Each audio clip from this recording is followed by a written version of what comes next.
become President of the United States, it's a big enough job that you ran for it, that you wanted the job, you understood the responsibilities that come with it, and you shoulder them, and you quit whining and complaining about what people did to you.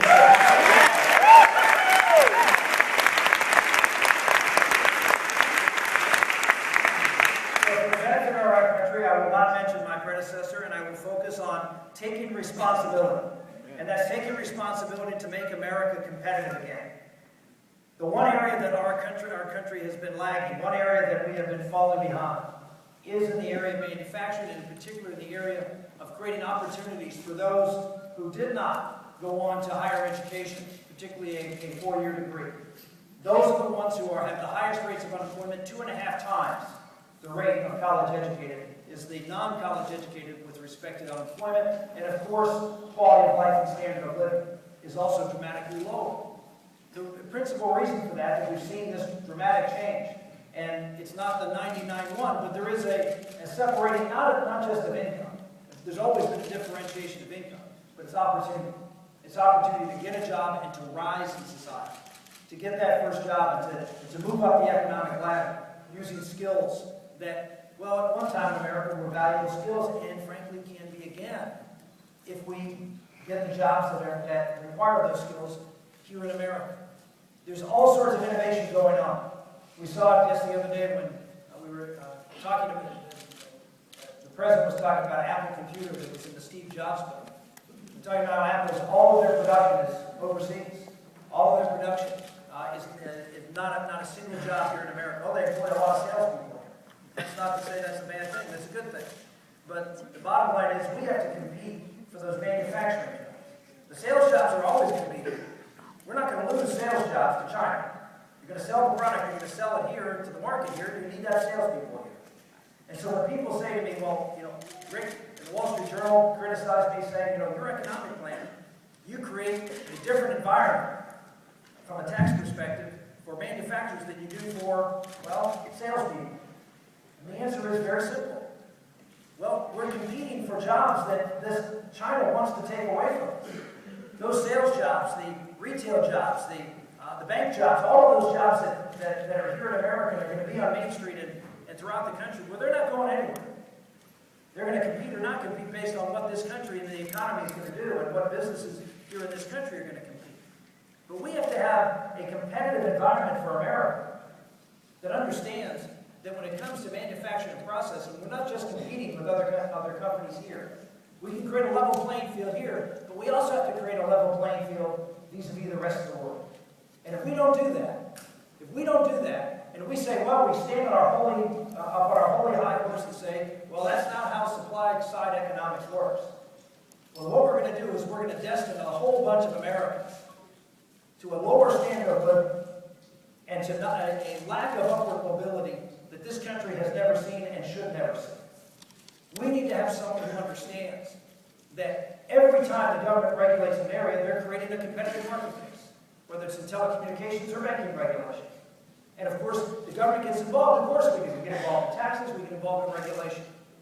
And we create what we believe is a level playing field for our businesses to be able to compete, big versus small, rural versus urban. We do it all the time. Well, why don't we then recognize that when we have one sector of the economy that has a different competitive environment, that we have to have a federal laws that recognize that different environment. And so we put forth a plan that does it. One of the reasons I think I'm the best candidate to be out and take on this race and go out and go into the swing states of Missouri and Pennsylvania and Ohio and Michigan and Indiana is because we have a message for the people in those states who are looking for someone who cares about them. Who cares about the people who feel like they're sort of paddling alone, where nobody really cares about what's happening to those jobs that used to be here, that used to support it and make small-town America prosper and grow.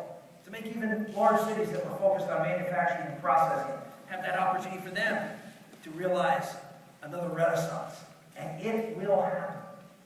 We're seeing a dramatic, revolutionary changes in technology that's going to drive even more and more technology into the manufacturing sector, which creates opportunities for those jobs to be here in America if people if we have a competitive environment and we have people who can do those jobs. And so let me just talk very briefly about those two things, because that's important. Can we create the competitive environment to compete against China for those next generation jobs that are just around the corner? And the answer is yes, we can do it. Number one, we have to take the corporate tax rate, which is what every manufacturer will pay, and we take it right now from 35%, which is the highest in the world. And we eliminate it for manufacturers and processors, and we say to every manufacturer all over the world,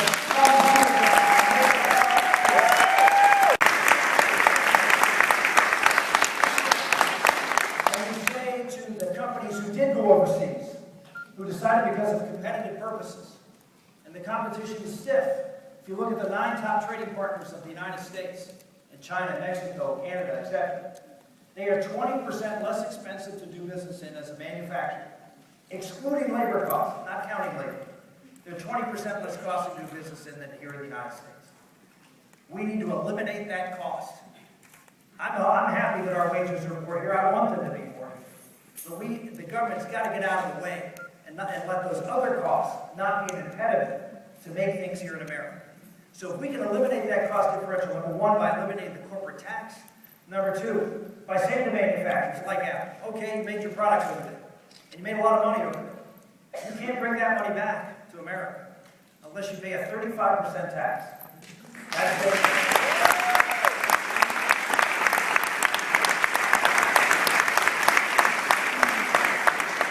But I want that money to come back. I want that money to come back to be invested in plant equipment in America. And so how do we do that? Apple or any other company, if you bring money back from another country that you've made money, and you invest in plant equipment, you pay a zero tax here in America. We want that reinvested in America.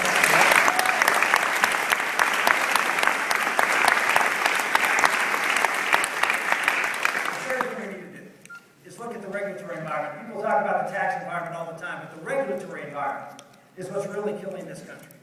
This president has promulgated more expensive regulations that cost over $100 million a year. Promulgated more of those regulations than any president in the history of the country. In fact, he's promulgated 2.5 times more last year than the average during both Clinton and Bush. It's an explosion of big government. It's an explosion of I know best. Well, we need to have a regulatory environment that fundamentally has changed under this administration. Now we can do that. Well, obviously, you come in, you have a new administration, you can change the regulations. That's one good thing about becoming president. You can't change the law, but you can change regulations. And so, day one, I will reveal every single one of those Obama regulations.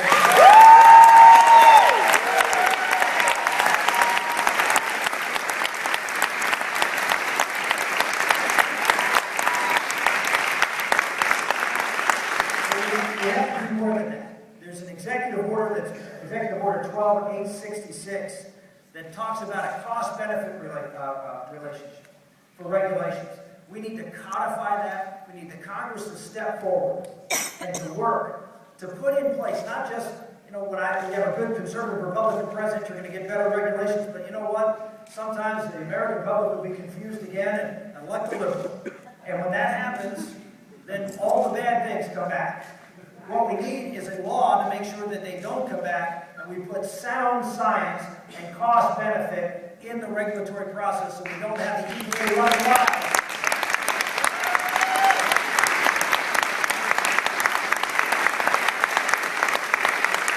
And the other thing to understand, this is a huge, huge cost, which is the cost of small business of regulation. I was talking to a man who's in the mortgage business, and he told me that he was in the mortgage business for many years. He used to spend about 30 minutes a week on regulatory compliance. But after Dodd-Frank, he spends 3 to 4 hours a day as a mortgage broker. Yeah. He is getting out of the business. He says, I can't run my business. He says, my business now is all my time is being taken up complying with regulations. Those regulations and those laws are always passed by government for the big guys. You see, big government loves big business.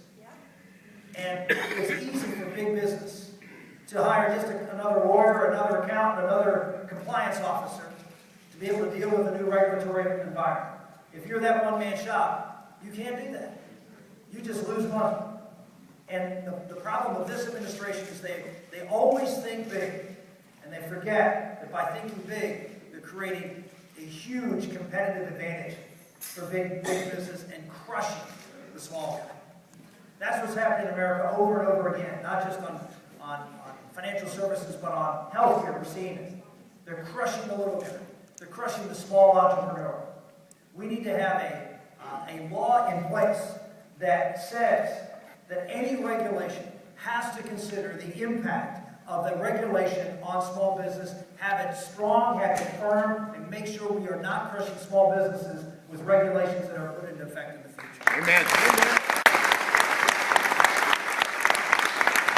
What are the costs of the manufacturing sector of the economy we can do something about immediately?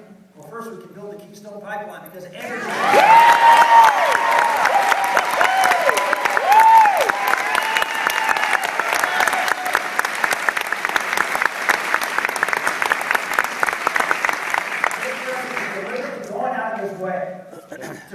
to raise the cost of energy. We shouldn't be surprised because he campaigned out in California to do just that. His Secretary of Energy said that was their objective. That's one thing we should give President Obama credit for. He has successfully raised the price of energy just like his administration said they would. Yeah. But that's not what the American public wants. Nope. And that's not what we need if we're going to manufacture things in this country. We need low-cost energy. And that means that we need to produce more in this country. And we will...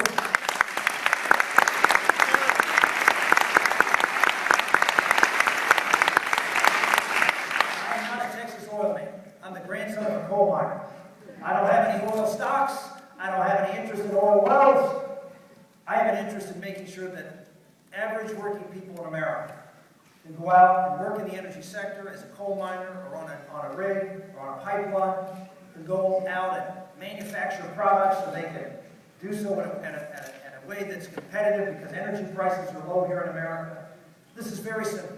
You look at every graph. You look at energy consumption in any country in the world, and you look at the cost of that energy. It is directly tied. The cost of energy and the consumption of energy is directly tied to the quality of life in every country in the world. The cheaper and more plentiful the energy it is in a society, the richer society is.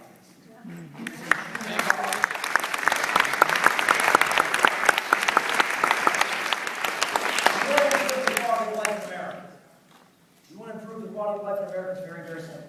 Produce more energy here in America.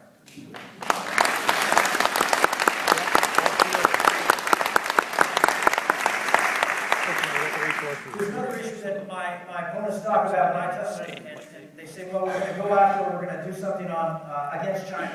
And China is a great threat. China is doing things with subsidies and currency manipulation and obviously intellectual property and lower wages. And we need to confront China. We need to confront them on their human rights abuses.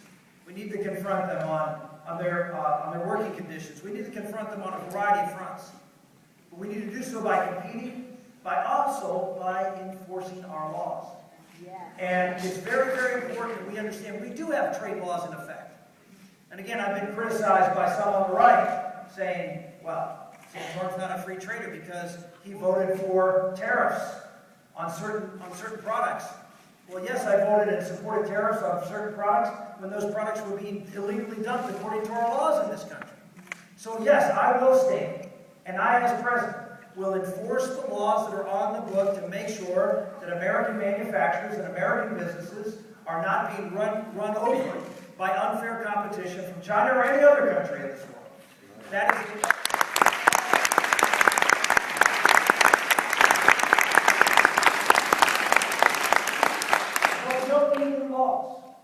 We don't need new laws. No. We don't need things that are going to cause problems and say, we can go out and confront China. We just have to say, here are the laws. They've been in place. Right. You've had to live with them for decades. Now live with them. We will enforce our laws. We will create a more competitive atmosphere. And the final thing, and the reason we're here today, is we need to do something about the educational environment in this country. We are 1/3 of children in this country are not almost 1/3 are not graduating from high school. And the amazing thing is in America, this is such a land of opportunity that if you just do the basics, almost guaranteed some level of success in America. And yet, so many folks have a hard time doing the basics. The three basic things that, there was a study done by a liberal think tank in Washington, D.C. And they said if you do three things, you're guaranteed not to be in poverty in America. The three things are work. Second is to graduate from high school.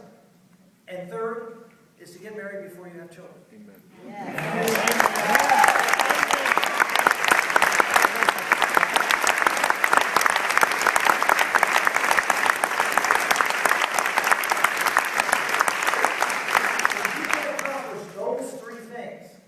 The chance that you will ever be in poverty is 2%. Almost zero.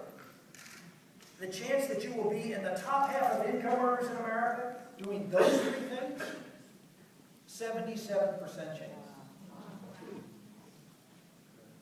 Yet we have a president who does not do anything to try to really change the opportunity for those who are being left behind by our education system. He supports the institutions of primary and secondary education and the teachers unions, who, unfortunately in America, increasingly those unions see themselves as the principal beneficiary and objective of the education system, not the parents and the children, that those institutions are there to try to provide the best opportunity to succeed in America. We need to have a president who understands that fundamental change has to occur in the education system in this country. We need to have an education system that focuses in on the customer of the education system. It's not the teachers' union, it's not the school system, and it's not the children. It's the parents. Why? Because parents are responsible for educating their children.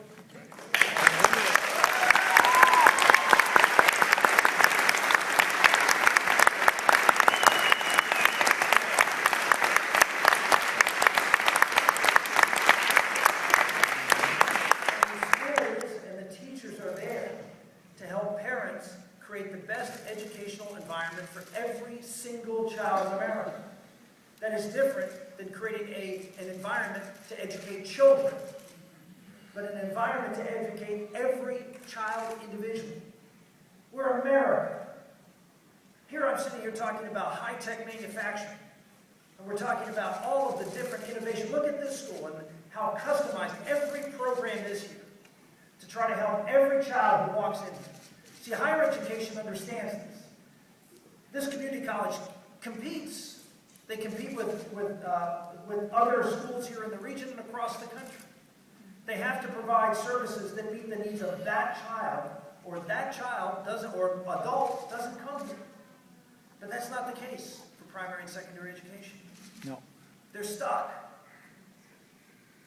No one talks to the parents. Oh, a few of the good public schools do, but most of them don't. Most of them don't include the parents, and sadly enough, most parents don't even bother to be included.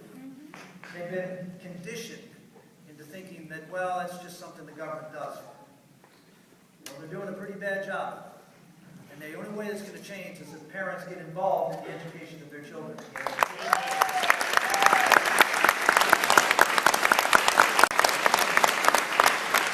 Can you imagine here in America that we spend hundreds and hundreds of billions of dollars, hundreds of billions of dollars, educating children in primary and secondary education, and 1/3 of them don't graduate from high school?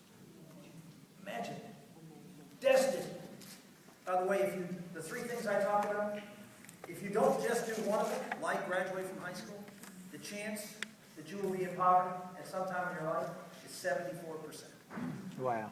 And the chance that you will be in the top half of income earners at any point in time of your life is only 4%. Yet we have an educational system that is failing America. When 1/3 of our children, 1.2 million people, will not graduate from high school this year. That's 1.2 million people, 3/4 of which, 900,000, will end up in poverty. And less than 100,000, less than 50,000, will end up in the top half of income. And we have a president We have a Congress, we have a country that does nothing. That doesn't even talk about it. No one in Washington's talking about fundamental reform in the education system. They're talking about how we can improve schools. Stop it. Stop it. It's failed. It's government run. It's top down. It won't work. It never works.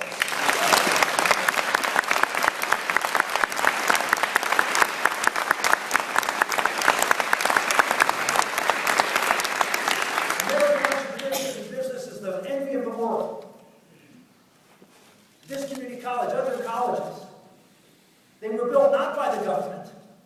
They were built by people who had a vision for providing a service to their community or to their country. And they built, based on what the market wanted, a service that provided something that the market would pay for. That is exactly what has to happen in primary and secondary education.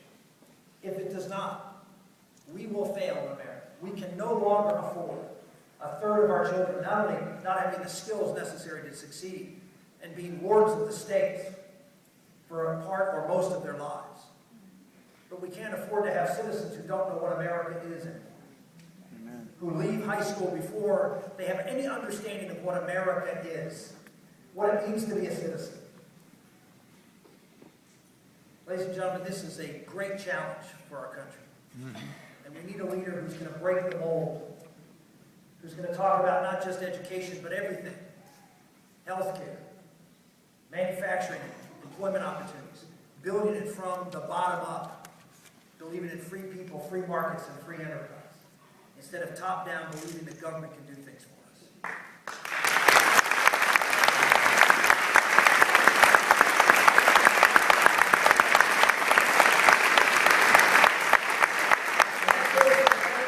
Places like St. Charles Community College, we have 47 education and training programs in Washington, D.C. 47 different programs, all of which run by a whole alphabet soup of different organizations in Washington, at the state, at the local level, all involved, all confusing. And we need to get rid of it. Yeah. We need to take those programs, we need to put it in one big block grant, we need to send it down to the states and local governments, we need to work with local community organizations and businesses, and we need to have the institutions that are out there on the front line who understand what the needs are in the community, who understand because they are competing, as opposed to the bureaucrats in Washington or in the state capitals across this country. They don't understand competition. They don't understand what it means to go out and provide services and education that the marketplace wants. I know that this community college, like every other one in America, works closely with the businesses in their community. They have to. They don't survive unless they do. They work closely. Why? Because they want to meet the needs to make this community and make this country prosperous. Why don't we get the resources to them? Why don't we get them out into the private sector, out into the people that have the responsibility of responding to the needs in our community, instead of having bureaucrats in state capitals and in Washington, D.C. decide where that money is spent.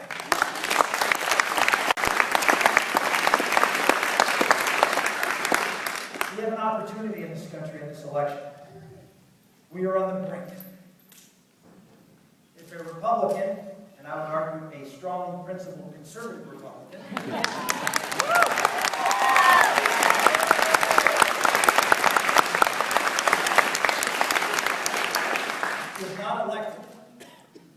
is not elected in this election, then I fear that Obamacare will go into effect. Dodd-Frank will continue to wreak havoc with the financial markets, and we will become a dependency society. A society where each and every one of you will now look to the government to provide for the basic needs in society. And if that happens, when that happens, if we lose this election, when that happens, then we will be the generation of Americans who gave up on what made America the greatest country in history.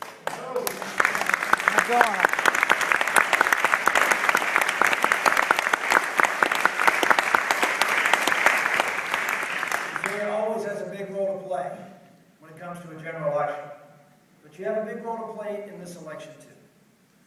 You've got a process going on that you'll have a vote on Tuesday and a caucuses and a month later, when you will be selecting a presidential nominee here in the state of Missouri. And we need your help and support. We need the bellwether state of Missouri to stand up and say we want a strong, principled conservative, someone who understands the scale of change that's necessary in Washington, D.C., someone who has the values, not just on the economy, which I've talked about today, but the values and understanding that you can't have a strong economy unless you have strong families and a strong faith community that holds this country together.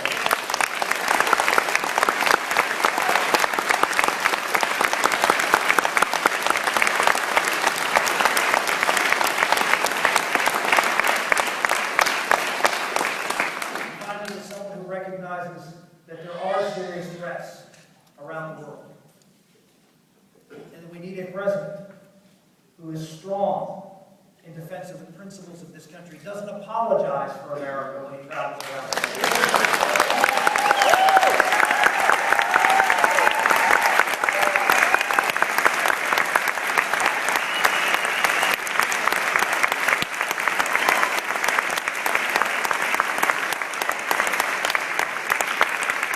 I'm very blessed to be a first-generation American.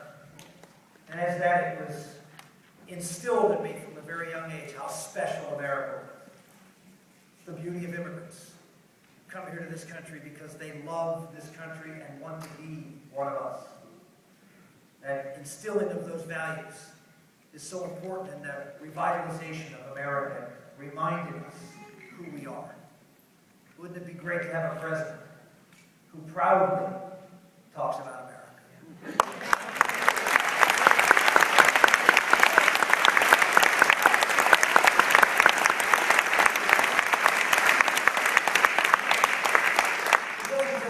Words off a teleprompter, because his speechwriters say is he has to say these things. In order to be president, you have the things you have to say, but that you know that if that teleprompter wasn't working, that he would say them because he felt them, really deep inside. Don't you want a president?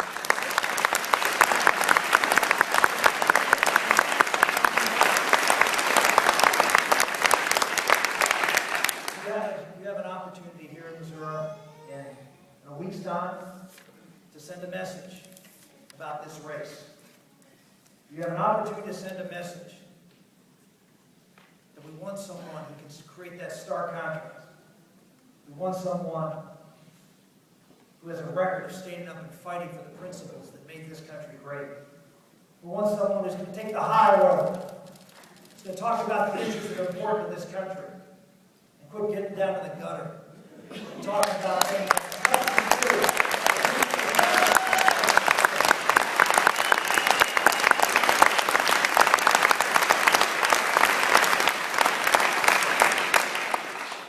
I'm sick and tired of candidates who think they have to do anything that's necessary, anything, to win an election. This is the most important office in our country, and the most important election in our country's history. We deserve better than gutter politics that we've been seeing in this race. There you go. Mr. Santorum, would you eliminate the Department of Education? We'll eliminate all the programs like No Child Left Behind and federal funding for education, except for disability programs. I think we need to continue to support, particularly schools that have a high proportion of children with disabilities. Thank you. That's one area that I think there is a role for education. Oh, look at this, a 2-pin There you go. How about that? Oh, no, he gave me that.